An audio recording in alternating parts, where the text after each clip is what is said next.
So in the previous episode, we looked at human evolutions and the sentient singularity, and we spoke about the migration of advanced humans, modern humans, Homo sapiens as we call them, out of Africa. And this time we're going to look in more detail about the dispersion of humans across the rest of the world. Humans originated in East Africa, obviously spread to other parts of Africa first, and then crossed the Red Sea barrier to reach Eurasia.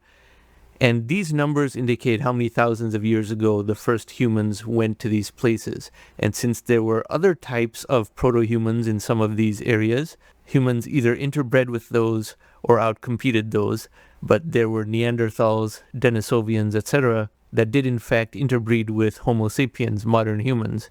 Perhaps that was one of the contributory factors of why there are different races of humans today. Some of that was climatic, but some of that might indicate different fractional interbreeding with other proto-human species. Now, before we go too far on a chart like this, these charts are actually used in modern political discourse to justify certain types of racism. So if you go to those white supremacist websites like Stormfront or the Unz Review, they use charts like this to justify very racist beliefs in that the further back a type of human evolved, the less intelligent they must be. So people from the north are obviously the smartest, and people from where humans originated are the least intelligent, and all the other races of humans occupy a hierarchy in between these two extremes. And then they use that to justify a lot of very racist belief systems and output. Now that is very pseudoscientific. They take a couple of scientific facts and then add about 20 times as much political dogma that's very selective. All the anecdotes that contradict their thesis are conveniently ignored. And I may do other videos in other playlists that teach people how to debate against these neo-Nazi type of people who have these types of views, but that is definitely not something we're going to talk about in this playlist. But charts like these are used to justify why there is an intelligence and even quality and worthiness hierarchy among the different races of humans by those racists. That is both very unscientific and very derogatory towards all races of people, including the northernmost people, because they are saddled with that fraction of bigoted people in their ranks that they have to continuously distance themselves from. Those white supremacist type people who are on Stormfront and the Unz Review are generally very unsuccessful in their real lives. They represent the bottom 10% of white people, and they're all men. There's no women among their ranks, which is also indicative of how valid their race-centric ideology is. But anyway, this was the dispersion, and the population of humans into the Western Hemisphere over this land bridge 25,000 years ago led to a certain spreading across North America and South America, and the number of humans from which all indigenous people of the Americas, all Native Americans and indigenous people in South America, etc., are descended from, was a very small number. Some say it's as low as 30 to 70 people that all Native Americans are descended from, but it took a relatively short time for them to go all the way from Alaska down to Argentina, because this was a landmass, two continents as we categorize continents today, that had no humans and therefore a completely open field for human settlement. But this process was quite slow. Even if humans evolved 200,000 years ago, they only got out of Africa 70,000 years ago.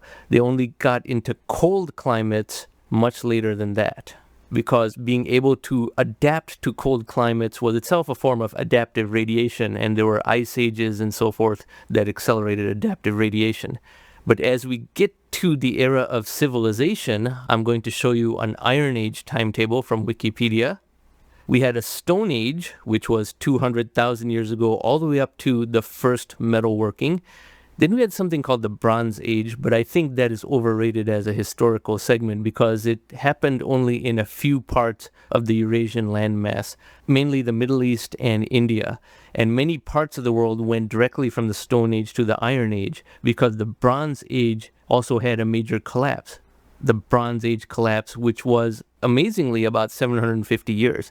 So the Bronze Age was like the early parts of a technological disruption that was before the main event. Sort of like how the internet began in 1969, but the Netscape browser was only in 1995, and therefore the World Wide Web began in 1995. Or how mammals existed for 100 million years before the dinosaurs became extinct, but could only evolve into something larger than rodent-sized after the dinosaurs became extinct from that Cretaceous-Paleogene extinction event that I detailed in an earlier episode, which enabled adaptive radiation. So the Bronze Age was a preview period, in my view, and the Iron Age is when civilization finally proved that it was here to stay and could not be reversed. So this little chart over here indicates where the Iron Age took place based on what part of Eurasia. There was no Iron Age outside of Eurasia until much, much, much later, well into the second millennium AD, in fact. But the ancient Near East and South Asia were the first places to experience an Iron Age because these were the only two places where there was anything like a Bronze Age by this time for the most part. The Western Hemisphere had a Bronze Age a couple thousand years later, but that's different. Then other parts of Eurasia transitioned to the Iron Age because these technological capabilities became too compelling to ignore. People with iron weapons were automatically dominant over people that did not have iron weapons. People with iron pots and pans could cook a much greater variety of things and could store food that could be cooked later, so their survival was much more. Being an Iron Age civilization was much more compelling and competitive than being a pre-Iron Age civilization. Now, to view the advancement of civilization from 3200 BC to 1000 AD, I'm going to show you a fast-forwarded version of the Ali Bai video that is on YouTube and has many tens of millions of views. I'm only going to show the portion from 3200 BC up to 1000 AD.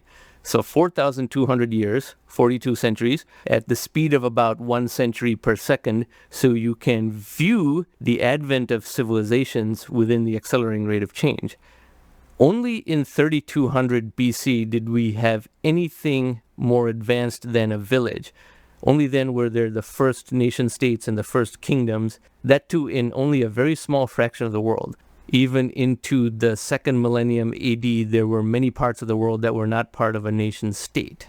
And we're going to end it at 1000 AD rather than have it go all the way up to the present, because even that understates the accelerating rate of change after 1000 AD, which will be the focus of future episodes. So we go to this Ali Bai animation in fast forward.